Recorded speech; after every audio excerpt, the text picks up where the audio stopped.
Okay, so welcome, ladies and gentlemen, delegates, and from the NGO CSW group. Thank you so much to be here, to attending our event that is focused on social justice, and matching financial and digital well-being. And we are here so with many friends that are working in synergy with our foundation that, to remember, is focused on preventing economic violence and financial abuse. And we can act in good use and sharing experience only hearing to the people, working close and supporting women and girls, and particularly with the connection with the international institutions that are here representing our stakeholders.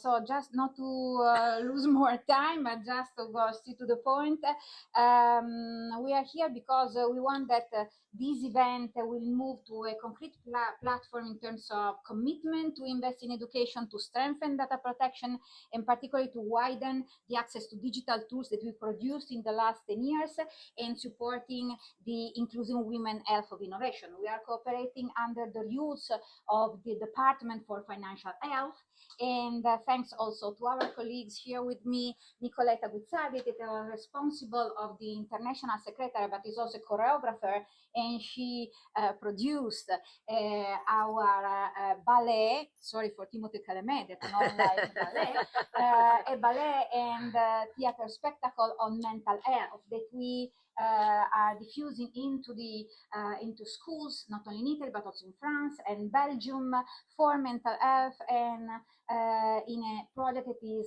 health classes, speaking about digital health, physical health, mental health, and obviously financial education. So I leave the floor, first of all, to Diana De Marchi, Councillor with Delegated Responsibility for Social Policies, Employment and Equal Opportunities of the Metropolitan City of Milan, so directly from Olympic and Paralympic Games of Milano Cortina.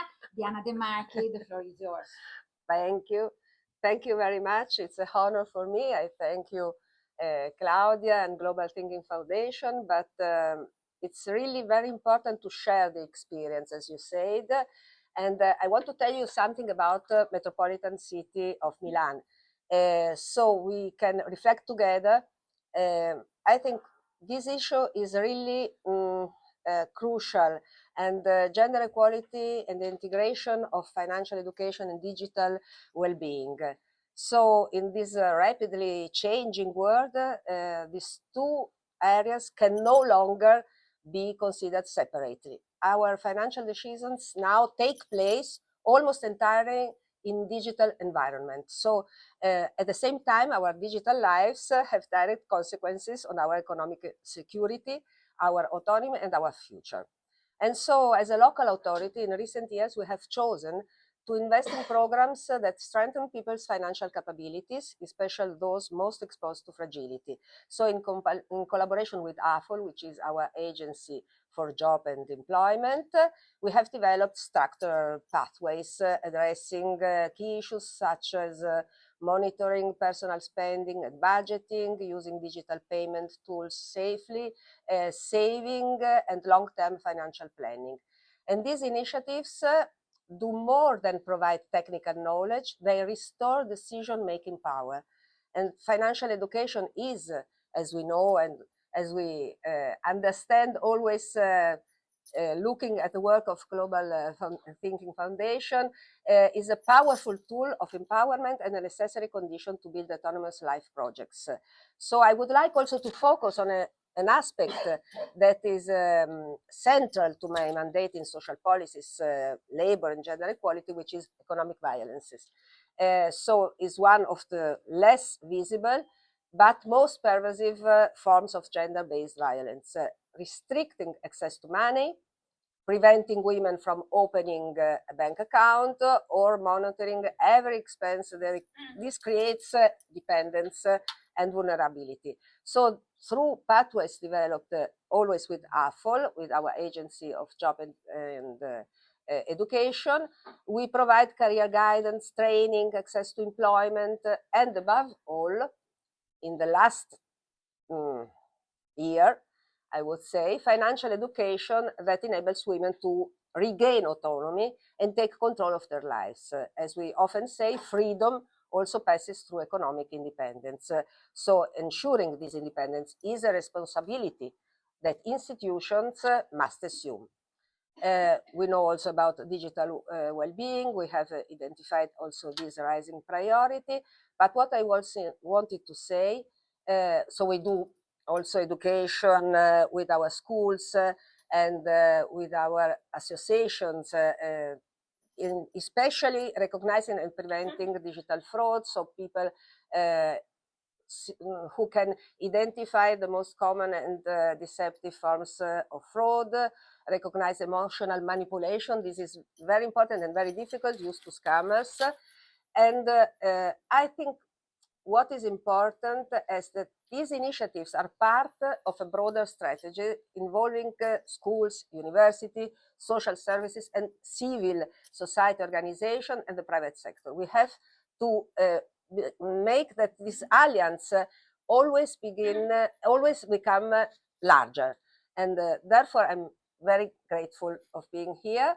And what I wanted to say at the conclusion is that we are one of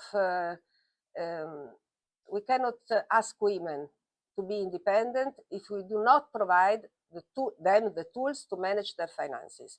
We cannot speak of empowerment without ensuring digital safety, and we cannot build strong democracies if we leave behind those who lack the skills needed to participate in digital and economic life. So investing in financial education and digital well-being means investing in freedom, safety, and human dignity. So it means reducing inequalities, protecting those who are most vulnerable, and ensuring that every person can participate fully in social and economical life. So in this way, we have to remove cultural stereotypes and economic inequalities, and which are reinforcing each other. And so when the management of financial resources is less autonomous, it becomes more difficult to build a real economic independence.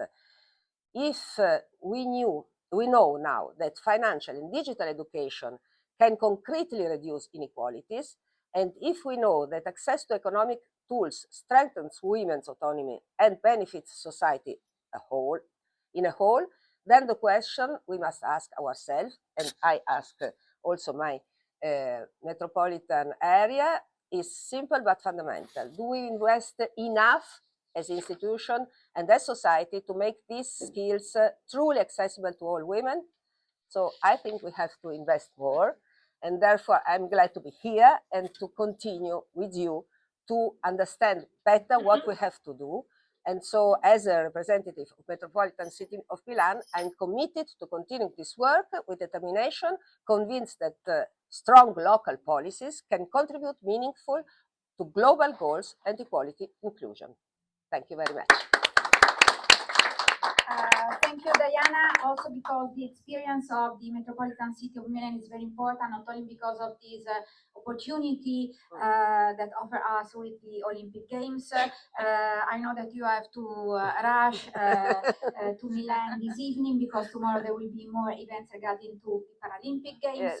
And this alliance that you mentioned between public institutions for public policies for women and girls empowerment is exactly the same efforts that are put in place by the foundation with the international institution like the United Nations FPA, and we are very honored because the director Diane Keita was at our annual event in Rome last year, and to the first financial health forum that we launched in Rome also last year, and to have here with us Dr. Elena Pirondini, Chief Executive Board Branch, United Nations Population Fund, is very delighted for us. From my side, Martina Rogato, as we are representative of the Women 7 Italy for G7 and advisor of G7 France in this moment. So I leave you to Elena Pirondini for your speech. Thank you. Okay, thank you. Is this on? Yeah. Okay. Thank you and good morning, distinguished delegates, partners and friends.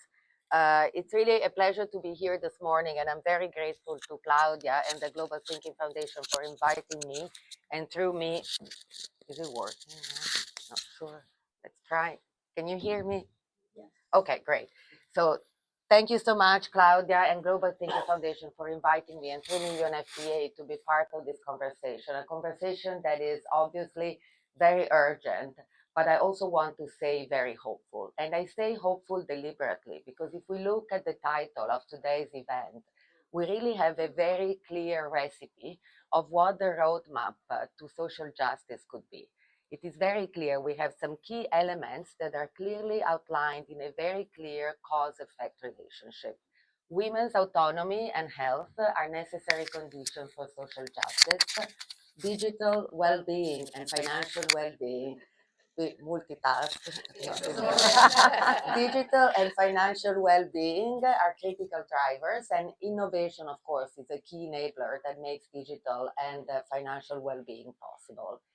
There is no social justice without autonomy. I don't need to tell you. We're talking about bodily autonomy, economic autonomy, decision-making autonomy. If a woman cannot choose if and when to have children, if a woman has no control on financial resources, if a woman has no access to services without permission, there is no social justice. Equally, there is no social justice without health.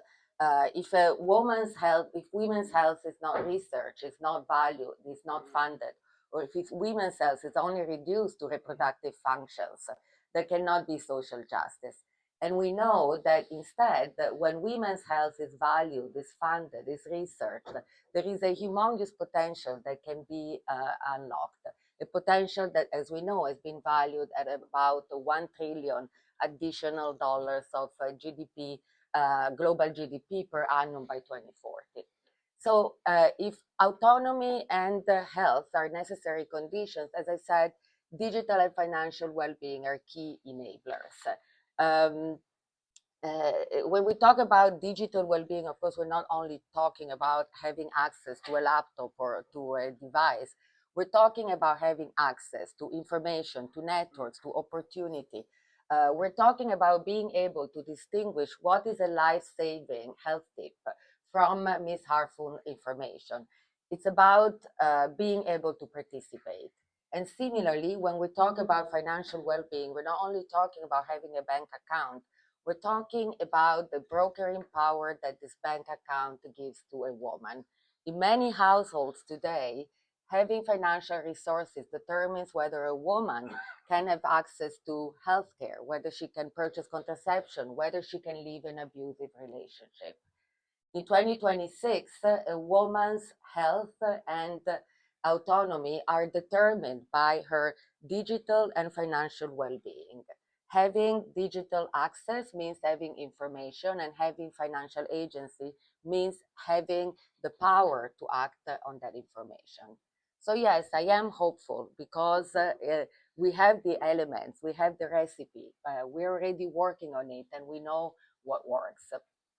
At UNFPA, the Sexual and Reproductive Health Agency of the United Nations, we do acknowledge this. And we know that digital and financial well-being are not just add-ons, technical add-ons. They are critical drivers to achieve our mission, ending maternal mortality, ending unmet need for family planning, and ending gender-based violence and other harmful practices. And we work with our partners to ensure that we build a world where digital and financial well-being are leveraged to the benefit of women and girls. To promote digital well-being, we do work on combating technology-facilitated gender-based violence. We do work with partners in private sector, with innovators to embed security by design in order to ensure that women do not withhold from participation and opportunity out of fear. We work with telecom companies to distribute devices. For example, we recently partnered with Safaricom in Ethiopia to ensure that women in conflict-affected areas can have devices, but also SMS access and connectivity so that they can receive life-saving information on sexual and reproductive health and gender-based violence.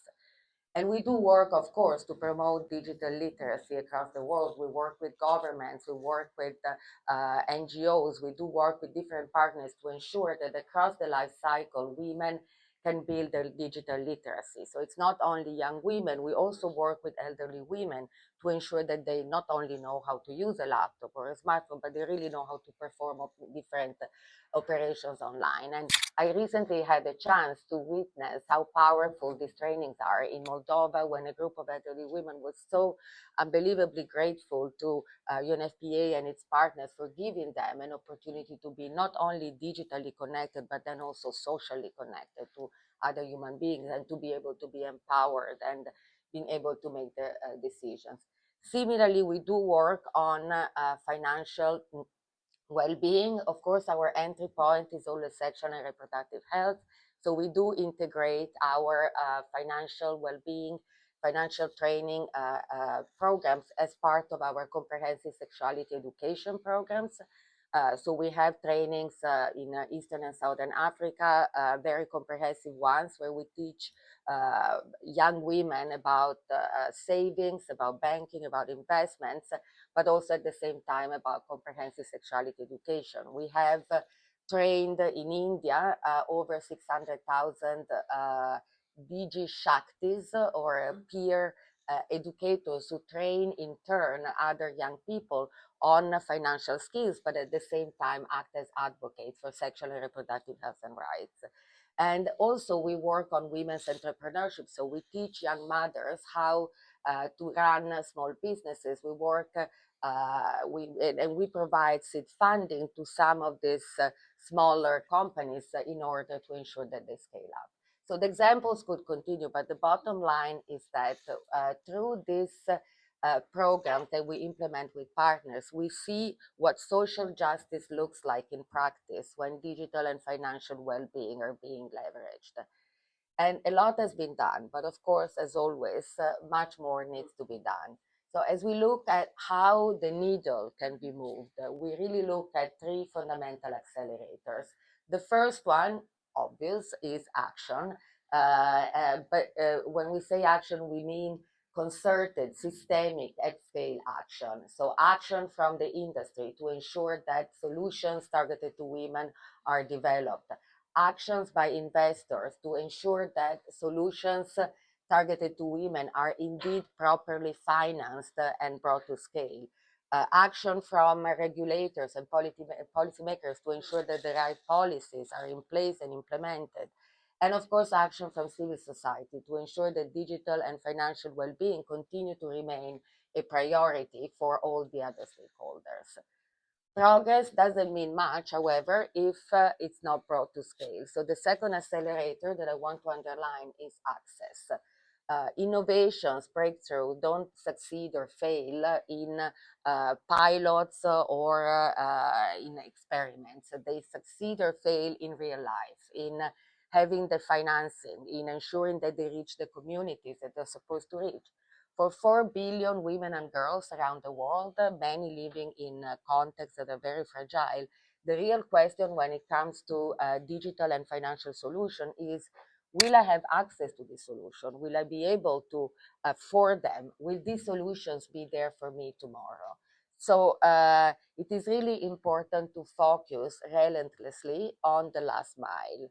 So it's very important to really ensure that what is done in part of the world, normally in the north, but also in some part of the south, can be brokered and be brought to women, not just a few privileged women, but really those women and girls who need these solutions the most.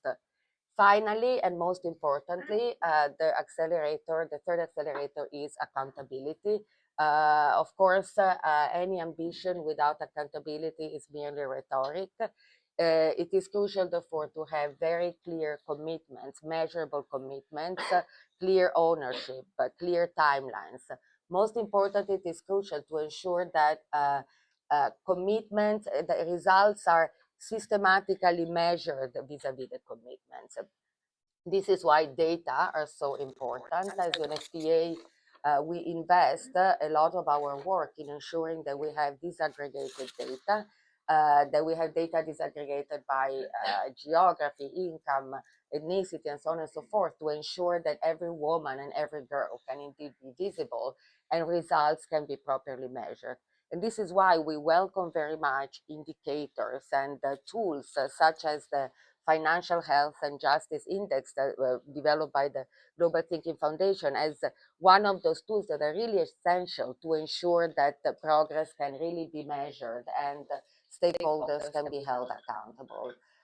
So as we focus on these three accelerators, action, access, and accountability, and similarly to what was said earlier, we should really remember that investing in women's digital and financial well-being and promoting their resilience, promoting their capability to make decisions, enhancing their autonomy and health is not charity. It is really smart economics.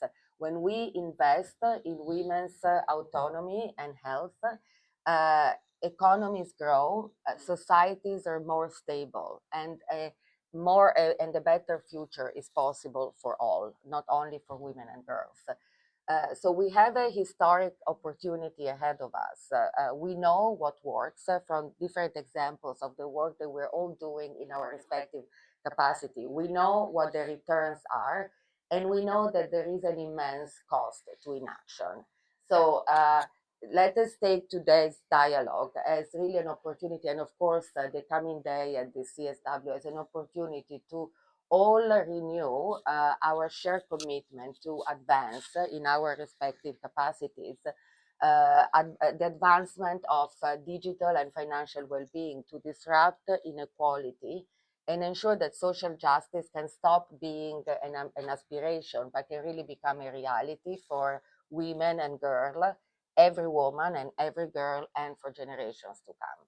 Thank you.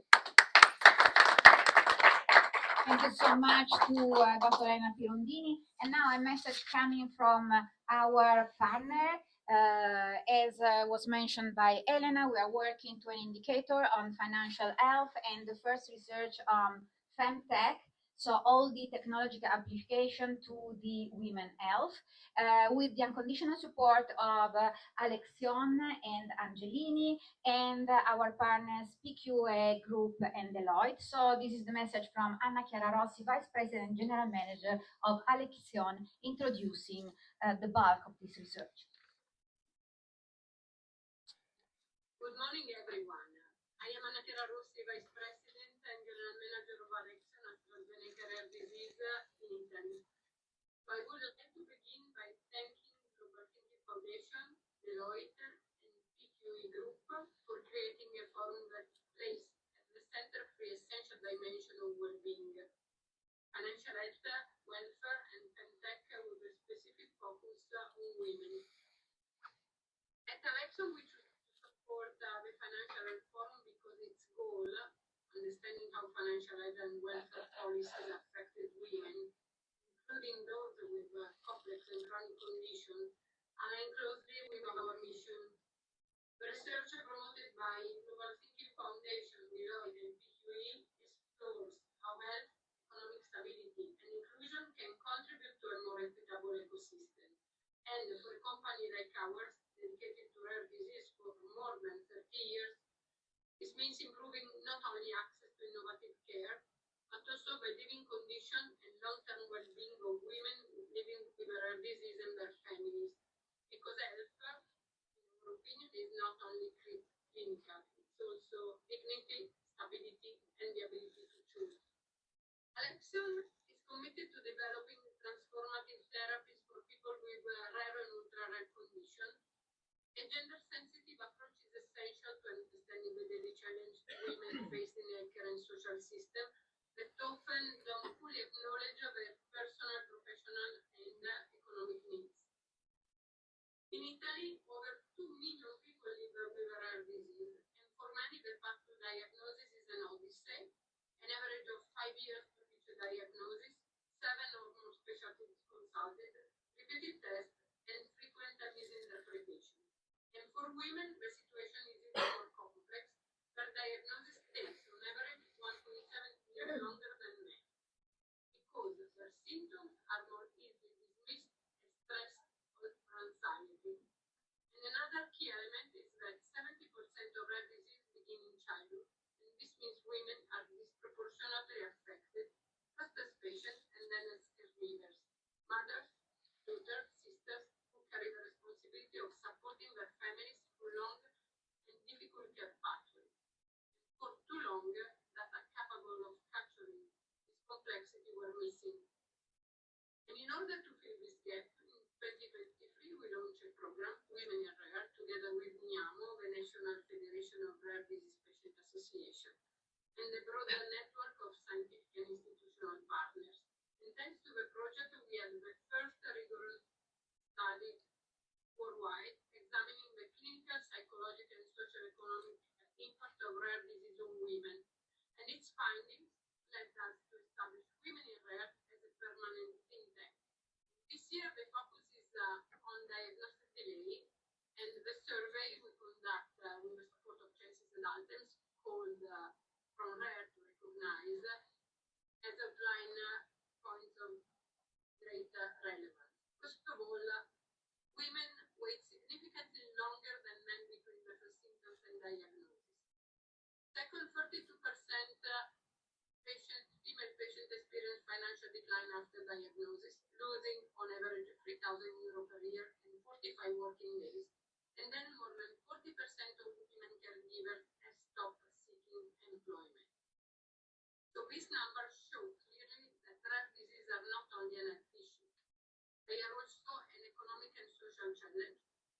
Diagnostic delay, financial fragility, career interruption, and isolation deeply impact on women's autonomy and opportunities.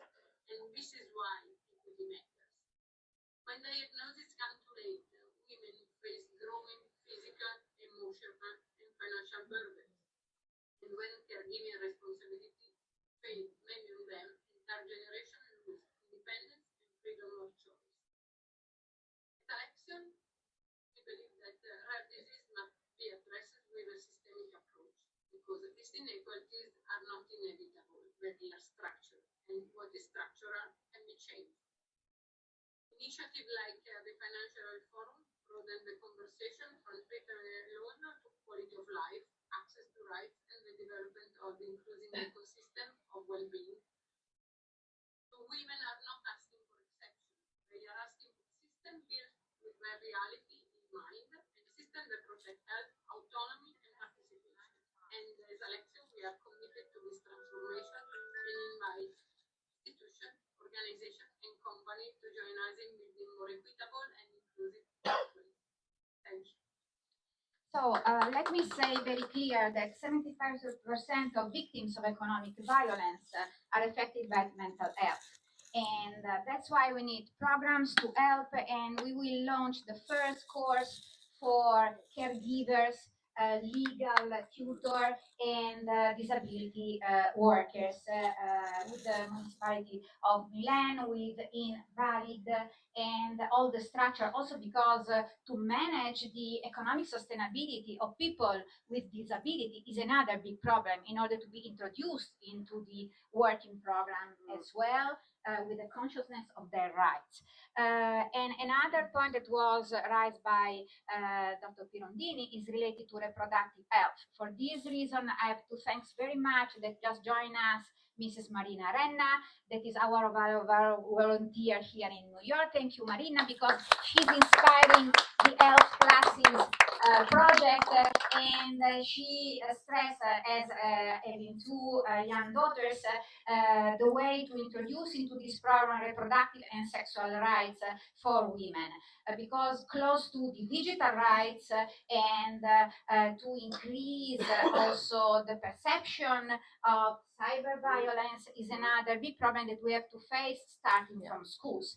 And for these rights, for this initiative and project, and collecting data, as was mentioned by Anna Chiara Rossi, that is another important point, particularly for the cost of the women health for the sustainability of families and workers, that with Women 7, we have stressed this point into our communique during the G7 Italy, but we are following into these stressing people regarding the application of laws and rules for women health. So I leave the floor to my partner in crime, let me say, Martina Rogato, our co-president of Women 7. Thank you so much. Apologies for this. Morning, everyone. Thanks for coming so early. I'm an old, so for me it's a trauma being there. So, morning, everyone, and thanks also to all people connected here. Thanks, Claudia and Global Thinking Foundation for this invitation and organizing this event. I'm Martina Rogato, president of the Human Rights International Corner and co-chair of the W7 Italy, together with Claudia. Today, I would like to talk about social justice and connect social justice on climate change and women climate defenders, and also sharing the linkages with financial and digital literacy. Well, when we talk about social justice, we often refer to laws, policies, what institutions supposed to do or are doing. But justice also begins with something that is much more basic: access. Access to resources, economical resources too, access to information, access to tools that save our life and gave us the opportunity of making choices for our life, especially in particular events like climate disasters. Let's say tools like digital tools and financial independence can support us in moment of crisis. I don't know if you notice how hot is New York City today. It seems to be summertime. It's very warm. 10 days ago there was snow. Yeah. And apparently in 1 week the snow will come back. So guys, it's climate change, surprise. So climate change is increasing the frequencies and intensities of natural disasters, floods, droughts, hurricanes, and heat waves. And let me say, I'm from Italy. I'm from the southern of Italy. The southern of Italy is suffering a lot for climate change disasters. Little tsunami, not really tsunami technically speaking, but 7 meters of waves from the Mediterranean Sea and flooding. I mean, it's a very urgent issues. And according to UN Women, women and children are up to 14 times more likely to die during natural disasters compared to men and boys. So natural disaster and climate change are not gender neutral. They affect more women and girls than men and boys. It's not a matter of biology, it's a matter of human rights and equal rights. And even after disasters, a study says that women often face high risks of poverty, displacement, and gender-based violence. I saw some friend of mine from Brazil today. A few years ago, we suffered in the southern of Brazil a big flooding with lots of consequences in terms of fighting against gender-based violence. Even disasters are related to women rights and protecting women. This is where financial and digital literacy become tools of resilience and empowerment. Women who have access to digital technologies, for example, can receive early warnings to advise them that some natural disasters is arriving. Access humanitarian aid, for example, and manage digital payments. And obviously, after the disaster, talking about how to restart, having the possibility to access to new job opportunities when local economies is collapsing. So in other words, digital and financial skills help women rebuild their life after crisis, including natural crisis and climate disaster. Today we are in front of the United Nations, and some years ago, Professor John Ruggie, may he rest in peace, gave us the United Nations guiding principle on business and human rights. And these guiding principles in Pillar 3 talked about access to justice, including access to justice to all women. So it gave us also an important tool for protecting people and social justice of women. According to the World Justice Project, about 5.1 billion people lack meaningful access to justice and social justice. And women, especially those living in poverty, face some of the greatest barriers on it. This includes lack of financial resources to pursue legal claims. I don't know if you have ever started a legal claims. I did a few months ago, and it's very expensive. So it's a matter of economical resources. It's extremely difficult. Barriers are also related to lack of information about the rights and exclusion from digital system that increase mediate access for women to these legal services. So without economic independences, seeking justice and seeking social justice become extremely difficult. Financial empowerment, therefore, become a condition for justice, and it allows women and girls not only to survive, physically survive to crisis, but also claim their rights and challenge injustice. Let me focus to conclude on women climate activists. Across the world, women, especially indigenous women, are leading the defense of land, water, and the ecosystem because of corporate abuses and irresponsibility, stalling their lands, but also because of climate change consequences and natural disaster. According to Global Witness, hundreds of environmental defenders are every year attacked, and indigenous people account for roughly 1/3 of those killed while protecting their land and their environment. Women defenders often face additional barriers, gender-based violence, and economic marginalization and lack of institutional protection. In some countries, they have no rights to open a bank account or no rights for protecting their land. So without financial autonomy, access to justice become even harder. And strengthening women economic independence and digital capabilities become not only a priority, but a human rights protection strategies for all. Just to conclude, in our organization, Human Rights International Corner, in order to support climate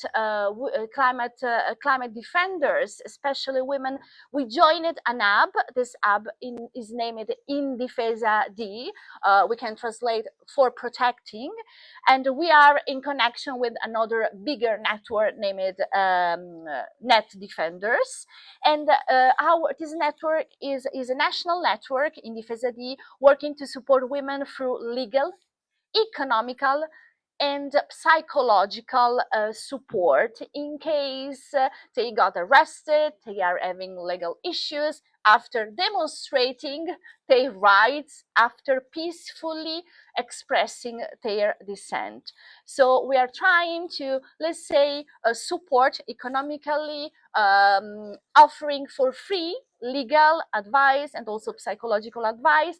And we also do training courses for teaching them how to protect their devices from violences and cyberbullying, but also for government or spies were interferences for protecting their security, because we know that in some country, some government or actors can access through spywares and violating our privacy and our rights. So we do 360% protection for them.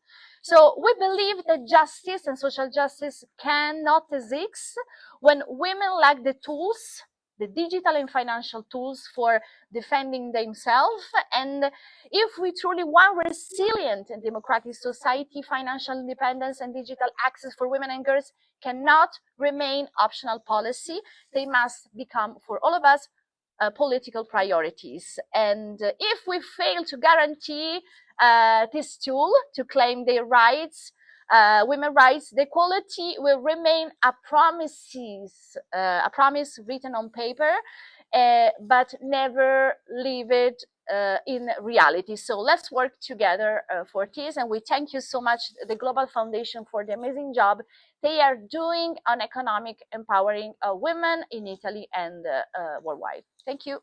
Thank you to the President of Human Rights International Corner, Martina Rogato, and Good morning to everyone, distinguished guests, colleagues, partners, and friends. It is a real pleasure for me to have been invited to contribute to this CSW 70 parallel event on social justice through financial and digital well-being, women's health, autonomy, and innovation, held here at the CCUN Church Center in the framework of the 70th session of the Commission on the Status of Women. I am particularly honored and grateful to the Global Thinking Foundation for inviting me again this year to participate in such an important dialogue. Their continued commitment to advancing women's financial literacy, digital inclusion, and autonomy represents an essential contribution to the global gender equality agenda. I truly regret that I cannot be physically present with you today. I would very much have wished to be there in person, such a critical topic. In any case, I'm here with you, although remotely, and thank you for welcoming me. I'd like to talk to you about justice beyond legal frameworks today. Thanks to my work, 30 years long in international cooperation for development, I like to share my own experiences and launch new points of discussion with this audience today. So from a practitioner's perspective, justice is not experienced first through legal codes or institutional reforms. It's experienced first through everyday life. And one of the most decisive dimensions of justice is definitely financial well-being. Women's ability to exercise their rights is profoundly shaped by their economic and digital realities. I can bring some examples for our discussions. In Tunisia, in my experience, during employability and skills development programs, we observed that women who gain access to basic financial data, budgeting skills, savings mechanisms, secure accounts, showed greater self-confidence and stronger participation in community decision-making processes. Conversely, women who lacked financial autonomy often postponed healthcare decisions, avoided legal procedures, or remained economically dependent despite their formal legal rights. In particular, in sub-Saharan Africa, in rural communities where women rely on informal economies, limited access to banking services reduces their ability to invest in health, education, entrepreneurial activities, and we know how much women count in a continent like Africa. Even when justice systems exist, the cost of accessing them, transport, documentation, legal advice becomes prohibitive. Financial insecurity is not separate from health. This is a topic that I'd like to stress and that we have been discussing here. It directly affects mental well-being, stress levels, and the capacity to make informed decisions. This confirms what this event strongly highlights. Financial health is structural determinant of justice. Let's talk also about another important component, which is digital inclusion. Digital transformation has opened extraordinary opportunities. We all know that. We experience this in everyday life. I have experienced in my professional career some examples that I'd like to share with you, like in Jordan, where digital financial platforms have enabled women entrepreneurs to expand beyond local markets, strengthening their income and independence.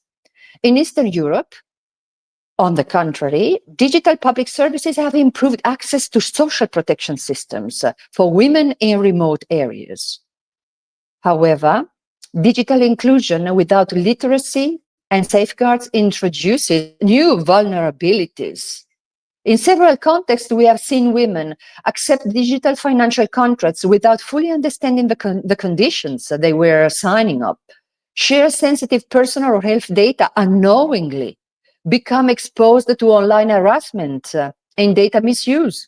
This means that the rapid growth of femtech sector, now valued globally in tens of billions, demonstrates innovation's potential. Yet, as the concept note rightly underlines, data ethics, affordability, and inclusivity remain critical challenges. I like to stress one statement, which is without financial and digital literacy, innovation can unintentionally, but we are here to discuss this as well, deepen inequality. Globally, women represent the majority of the offline population. Investment in fintech remains disproportionately low compared to the other health tech sectors. Economic vulnerability continues to limit women's ability to live unsafe environments or assert their rights. In parts of the Middle East, for example, highly educated women remain outside the formal labor market, reducing their financial independence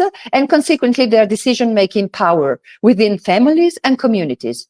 In sub-Saharan African contexts, mobile banking has expanded access, but without parallel investment in digital education, women remain exposed to fraud and cyber risks. This example demonstrates that justice, health, finance, and digital access form an interconnected ecosystem that we are here to discuss and to create and defend. We can also see what we are discussing here through an holistic model of empowerment. What emerges clearly is the need for integrated strategies. Financial literacy, digital inclusion, civic education, and health innovation cannot be treated as separate policy areas. Initiatives such as the Financial Health Forum have shown that when financial awareness is combined with digital skills and civic participation, women demonstrate greater resilience, autonomy, and trust in institutions. Foundations like the global thinking, international organizations like UN, governments and the private sector must work together to create gender-responsive framework for women and that protect sensitive data, that expand safe digital access, promote inclusive innovation, integrate financial and digital literacy into justice systems. This is not simply about empowerment as an abstract principle. It is about creating the conditions for women to exercise their rights in practice. So I'd like to share with you one closing reflection, which is the following. After decades of field experience across diverse institutional and cultural contexts, one message is clear to me. Justice begins with autonomy. And in today's world, autonomy requires financial resilience, digital awareness, health security. When women are financially stable, digitally informed, and protected in their health and data rights, justice becomes not only accessible, but sustainable, which is the key word that we have to discuss here today, that is the mainstream of all the concepts we are sharing. So I thank you again for this invitation. I thank you so much for having given me the opportunity to share my experiences and to launch new points of discussions. I'm honored to contribute to this important discussion and forum, and I look forward to continuing our collective efforts to transform equality from aspiration into a lived reality. Thank you very much. Speaking about climate change, obviously we have to speak about the effects also regarding projects and initiatives in Africa, a continent very close to us, as Italy launched the Piano Mattei project. And we are working also with ICA World Foundation with many grants with girls of second generation in Belgium to work with the rural environment and rural women and girls in Ghana. And last October, during the annual meetings of the IMF, Do the Dreams launched their initiatives, starting from the efforts put in place by the government of Nigeria regarding economic independence on the rural area. So I leave the floor to Abedusi Olutayo Olmadewa, sorry for that, founder, lead strategist, Do the Dreams Youth Development Initiative, our friends. So I leave the floor. Okay. Thank you so much. Please, can we give Claudia a round of applause? She has been doing a wonderful work. Thank you so much. Thank you so much. That's wonderful. In fact, you got 90% in calling the name. So you need to give yourself a round of applause. Thank you, everybody. And I want you to celebrate yourself. You do for coming out early. I am Adebusui Olutayo Olumadewa. I'm the founder of Do the Dream Youth Development Initiative and the team lead of the Girls in Energy Project. Brief. This organization was founded in 2005. If you cast retrospective view of what is happening in 2005, you're going to see there's some things that actually rose in at that time compared to now.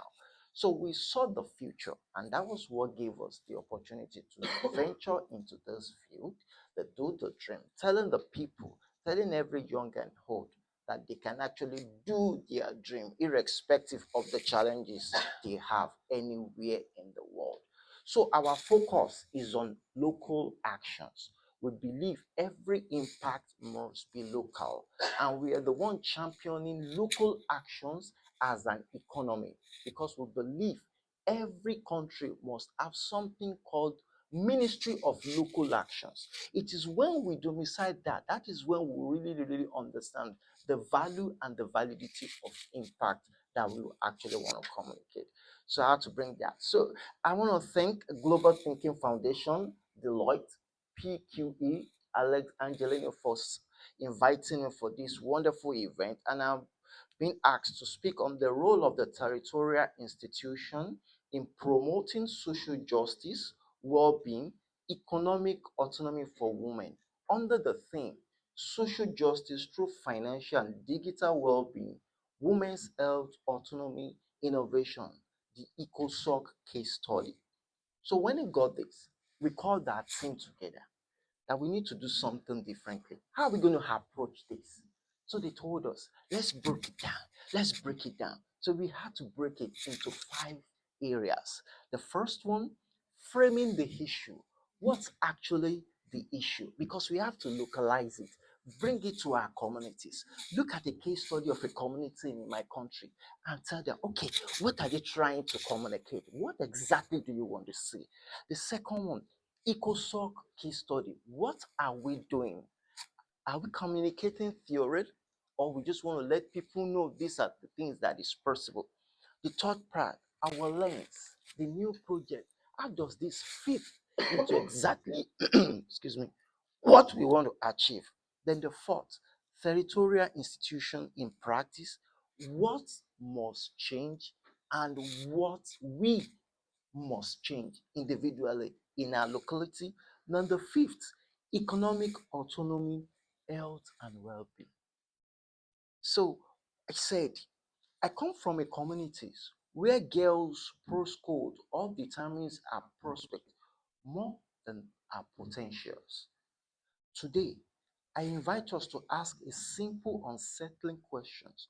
When a woman is born in a particular territory, a village, an informal settlement, or an energy poor community, what does that territory makes possible or impossible for the financial, digital well-being of health and for her autonomy? I want us to think about that for 5 seconds. If a woman is given birth or a girl is given into a community, what do the community have for her in all those 3 aspects? That was what led us to the framing the issue. Territorial institutions, such as public and semi-public structures that shapes daily daily lives in a place, local governments and municipal council, traditional authorities, schools, energies, telecom regulators, social protection agency, health system, broadband roads, mini grid are built with skills and funded, which are platform accessible and whose voices are heard in decision making. The question is, when these institutions are gender blind, they reproduce injustice. Women care for their family but cannot access quality health care, including mental and reproductive health based on systemic issues. They power their homes and communities with their sweat, yet excluded from energy and digital economy in a bigger hat. When they are gender responsive, intersectional and right-based, they become engines of social justice, well-being and economic autonomy, especially in the domain of finance and digital innovation. So our core message today is clear. Territorial institution must be redesigned as an economic art, where women and girls move from being mere beneficiary of services to visible decision makers, innovators, digital citizens, and owners of the arts and art themselves.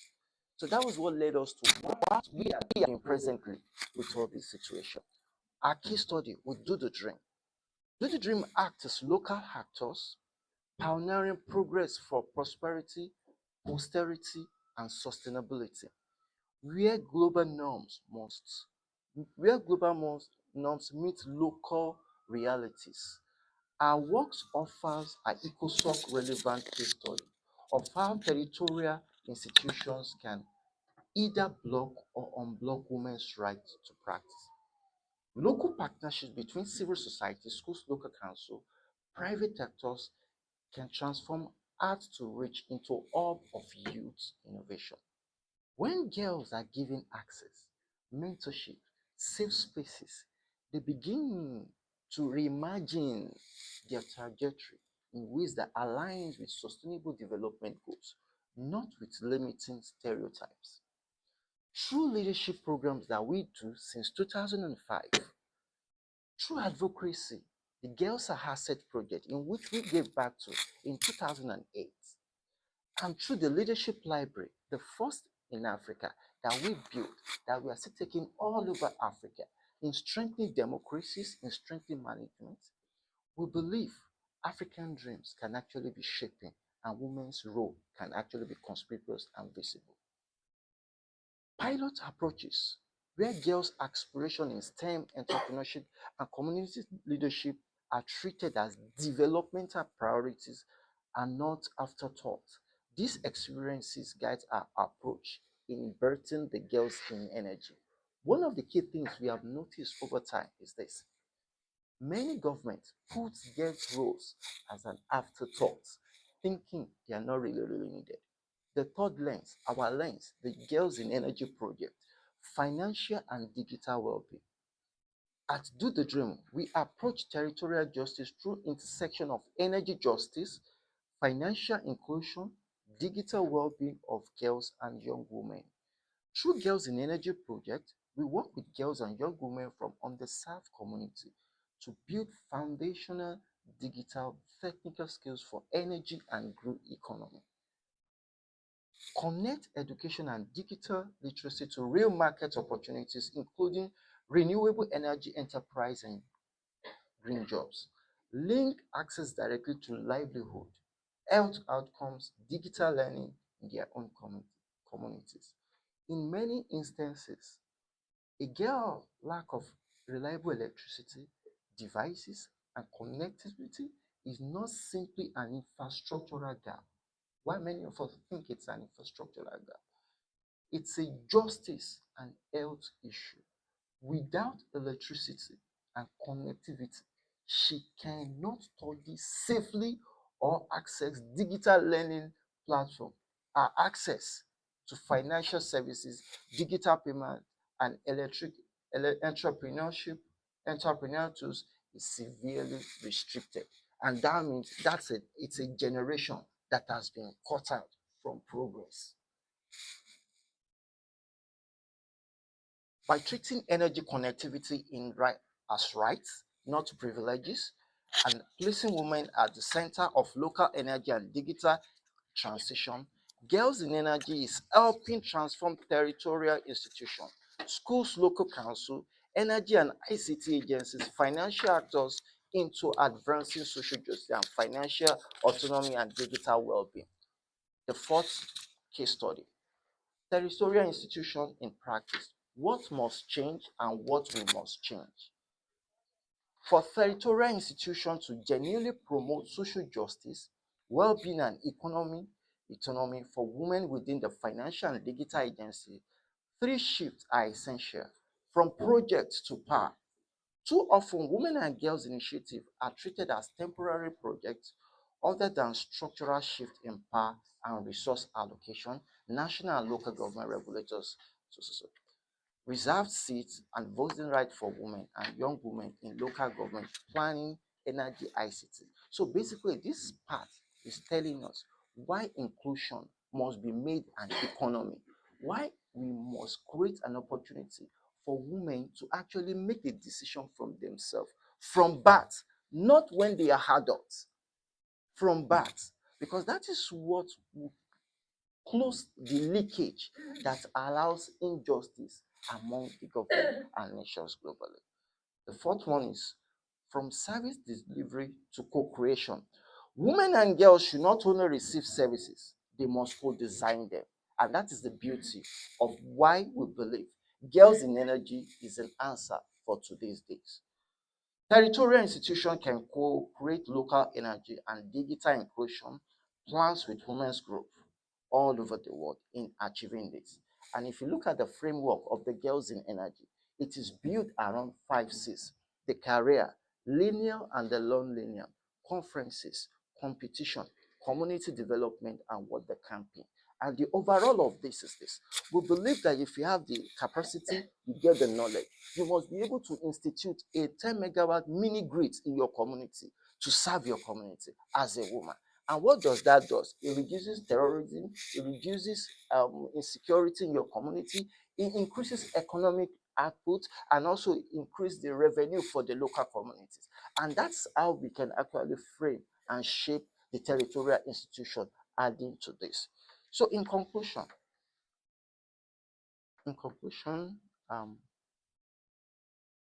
allow me to close and concrete invitation to action representation in this room.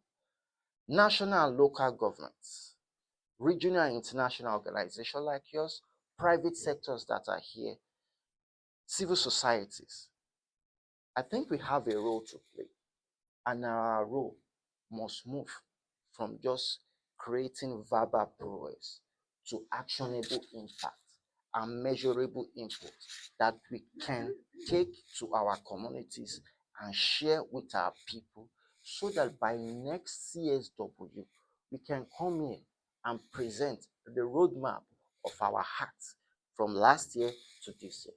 Thank you so much for this opportunity. Thank you very much, Ade, and let me say Ade. Yeah, the acronym. It's easy for me. And thank you so much to connecting the dots, particularly regarding the fact that we discussed in our annual event last November in Global Thinking Foundation about the importance of women be represented into green jobs, because as was mentioned by the OECD research, only 20% of women have the skills to access to these jobs that are very well paid.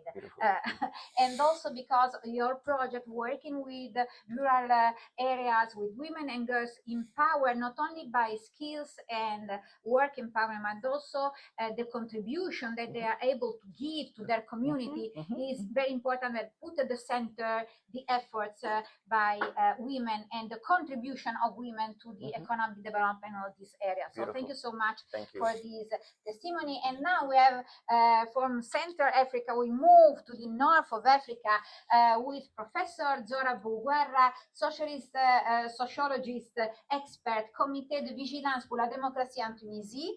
Last year, they developed and started a very important program regarding cyber violence. And you know perfectly that in the European Union, we are very close to the final steps towards the application of the Union Directives 1385, 2024, for the beginning of 2027. So we have to improve our laws, we have to defend women against cyber violence, and we need your experience, Professor Boaguerra, and the experience of the Committee for the Women of Tunisia. Thank you. Use this one. Thank you very much, Claudia. Good morning, everyone. I would like to begin with a very simple story. What I have heard from this panel confirm something I see every day in my work. Financial inclusion, digital tools, women's health. There are not three separate topics for women living in vulnerable situations. There are one single reality. And this reality rarely begins in a bank, in a hospital, or in agriculture. It's beginning in a room with other women with trust. In a popular neighborhoods in Tunisia, in Lagos, in Lima, every Thursday evening, a group of women meet in a room at one of their homes. There is Fatma, she works in care. There is Nadia, she is seamstress. And there is Layla, she just started a small online business. Every week, they talk about their children, their health, their money problems, and their hopes. They also talk about very practical things. A banking application that one of them cannot use, a doctor who does not listen, a loan that the bank refused. And every week they put a small amount of money together to help each other. These women do not use academic words, but what they are building is very powerful. They are building a space of trust, of learning, and collective strength. I call this space the emotional agora.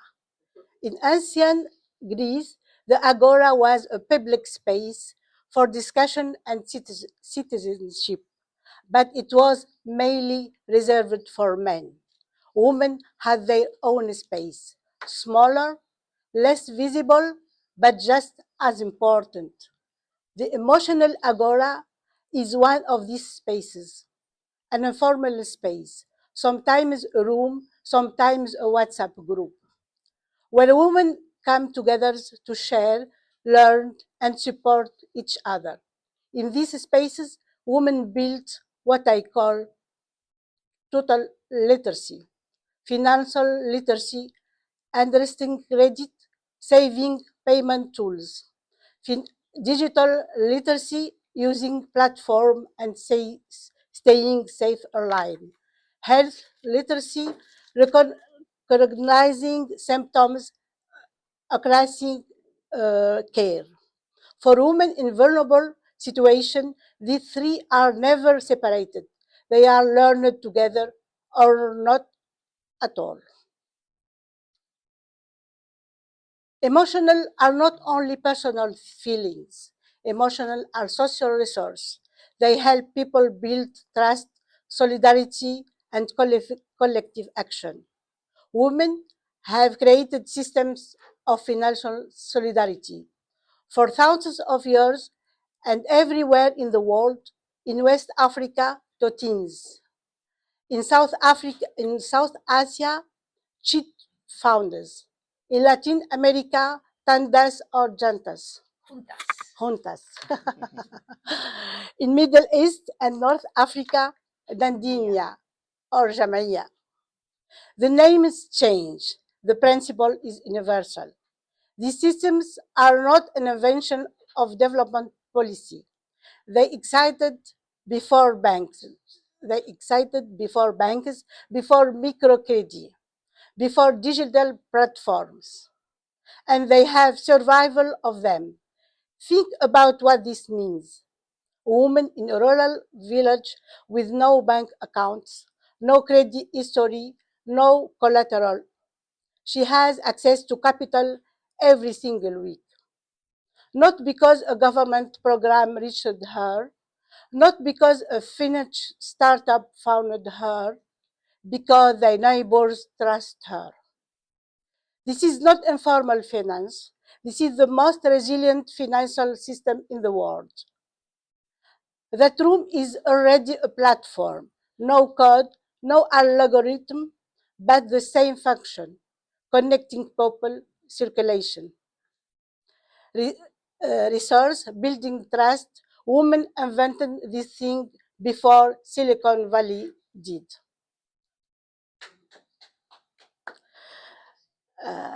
Today, these networks are also going digital. Women exchange information through WhatsApp groups, send money through mobile application, share advice and support online. But many women still a real barrier. No smartphone, no reliable internet, limited digital skills, or exposure to harassment and misinformation. The digital divide is now alone only a technological issue. It is a gender issue and often a health issue. The data confirm this. According to the ILO, women represent one only in three platform workers, and in developing country, only one in five. Yet, more than 75% digital platforms are local or regional. According to the World Bank, the potential, as you say, potential exists. It is waiting to be mobilized. Social justice is not only about laws and institutions. It's also about creating space where women can support each other, share knowledge, and build confidence together. Where this solidarity network exists, financial and digital empowerment become real and sustainability. Because most women do not learn to use digital tools alone. They learn because another woman sits next to them, show them how, and stays with them when they make mistakes. Empowerment begins with human connection and technology follows. Government around the world spend billions on financial inclusion program, on digital literacy training, on women's health campaigning, but most of these programs try to reach women one by one, individually, through institutions that women often do not trust or cannot access. Meanwhile, teens already reach millions of women. WhatsApp solidarity group already exists in every neighbors. Peer learning already happens. Every Thursday, every evening, a room without any budget. This network are invisible to public policy. There is no ministry for them, no budget line, no legal recognition. That needs to change. Recognizing these networks means give them legal status, access to digital infrastructure, yes, small grants to scale what already works, not to replace them, not to formalize them into something they are not, but to walk beside them. This is no longer just a sociological conviction. The ILO itself has placed decent work in the platform economy. On the agenda of its 25 and 26 International Labour Conference, what Fatma, Nadia, and Leila are living today is now at the heart of international normative debate. It is time for public policy to catch up with what women have already built. The emotional agora teach us something simple but powerful. Empowerment does not start with technology or money. It starts with trust, solidarity, and shared experience. Je vais parler en français. Quand les femmes créent des espaces pour partager leur expérience et leurs émotions, elles transforment la vulnérabilité en force collective. Et c'est là que commence réellement la justice sociale. When women create space to share, they turn vulnerability into collective strength, and that is where social justice truly begins. And thank you. Thank you very much, Professor Boaguera, for this emotional testimony, but also for your commitment, really, with these women, close to these women, to change things. Without solidarity, without trust, vis-a-vis not using this mobile, things does not happen at all. So now to close our meeting, but you know, you are all excited to see Mr. Gutierrez in next half an hour. We close with the contribution of Nadia Procopio, Women's Health Coach and Global Strategy, Research and Development Executive, Femtech Ambassador of PQE Group, that will explain a little bit more regarding what these expected results of the Femtech research that we have launched within 3 clusters. So students of universities, association of patients, and obviously pharma companies. It's very important to catch more data from these 3 clusters and match together in order to design some more good practices for companies to change the welfare strategy, including women health, including the sustainability of the opportunity that Femtech give to women to reduce the cost to the family regarding women health, starting with education in schools, for women to be included into green jobs, working with women that ask for some help and support, also to using application to have a banking accounts. Let me remember that the first bank was established in Italy, 1472, Monte Paschi Siena, but only in 1975 women had the right to open their own account. Also, my mother, when I was born in 1965, there was no right for my mother, that was a widow, to open banking account for their own company. So that's the story. So we lost more than 500 years, so 6 centuries, in order to have the right to open a banking account. Finally, the right is here, but we have to have access to all the outils, to les applications et all the instruments towards change our approach also to financial empowerment and our autonomy, that is the pillar to access to social justice. So I leave to this contribution of Nadia Procopio. Today, we are not presenting our winners. We are presenting a process that has already begun. The Financial Health 2026 project was launched in Italy in January with a clear purpose: to observe, document, and better understand how financial health, well-being, and access to care are being addressed within companies, healthcare context, and society. These dimensions are increasingly interconnected, and yet they are still too often approached separately. Within this framework, Femtech represents a particularly meaningful area of observation, not simply as a set of technologies, but as an indicator of how systems respond to women's health needs across the life cycle, in the workplace, in healthcare pathways, and in research and innovation. This project focuses on 3 interconnected perspectives.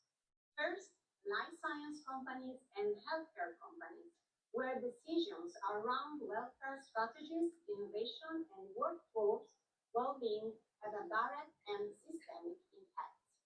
Second, women patients and patient associations, whose lived experiences continue to highlight gaps in access, personalization, and inclusion within healthcare pathways. And third, students and young professionals, a generation for whom health, equity, and technology are not longer peripheral topics, but core expectations shaping their relationship with work and society. By bringing these perspectives together, this research does not aim to measure adoption alone. It aims to understand how readiness, awareness, and expectations are evolving and where misalignment persists. In the area of femtech, this means examining how initiatives related to women's health are currently designed and integrated, how technologies supporting prevention, monitoring, and personalized care are perceived, and how gender equity in clinical research and health policy is understood across stakeholders. Presenting this project here today is not a request for endorsement. It is a way of sharing a national experience that reflects global challenges. In Italy, institutions, enterprises, and civil society actors are increasingly recognizing that financial health, women's health, and technological innovation cannot be addressed in isolation. They are beginning to be treated as an interdependent element of long-term well-being, productivity, and social sustainability. This research documents that transition as it unfolds. It captures a moment in which intentions are being translated into structures, and in which fragmented initiatives are gradually reframed within more integrated approaches. The findings of this work will be presented in May 2026 during a financial health forum in Rome. It is a responsibility I take on with full awareness of the role that Global Thinking Foundation plays in advancing financial health, inclusion, and gender equity. As a FemTech ambassador for P3 Group, I am here today to contribute to making this transformation visible, as it is happening. This is what is taking shape today, and this is why it is relevant to share it now, in a global context where equity, health, and sustainability are shared priorities. Thank you. So, as we have mentioned, to have access to social justice is not only effects of laws and regulations improvement that we are working on with Women 7, all the group of civil society, all our partners and your efforts, but it's also a question of economic independence, economic autonomy, and that's the result to say yes or no against coercive controls, against every forms of violence added to the Istanbul Convention, economic, physical, sexual, and psychological violence. The same for kind of violence that you find in Convention 190 of the ILO, the organization, the International Organization for Labor. So in this respect, I think that dignity and the rights to health care for all the women and families, starting from this alliance between institution, foundation, first sector,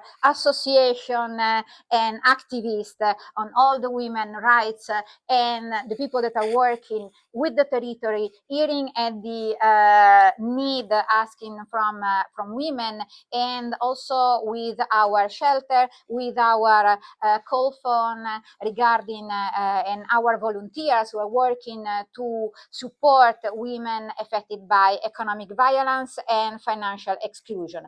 I think that today's discussion, as was mentioned, is not only a question of to put at the center the rights of women regarding the financial health, as was mentioned by Queen Maxima, that leaded the department on financial health here at the United States, but also is a question to building the right solution that are measurable, replicable, and guided to common values that we share for the empowerment of the women and their financial participation for the economic development of our world struggled by too many wars and pain regarding this global situation. So thank you very much to our colleagues. I asked to the speaker to join us for the family photo, and I leave you to the speech of Mr. Gutierrez, obviously, and the following meetings. We will have another meetings on the 11th of March evening with OSHE regarding women, peace and security, and Sarapti's international meetings on the 12th of March, following the path of the efforts of association regarding financial health. So thank you very much for your participation here from Global Thinking Foundation, my team there, bye-bye, my dream team, and all the people that are connected. Thank you very much for following us.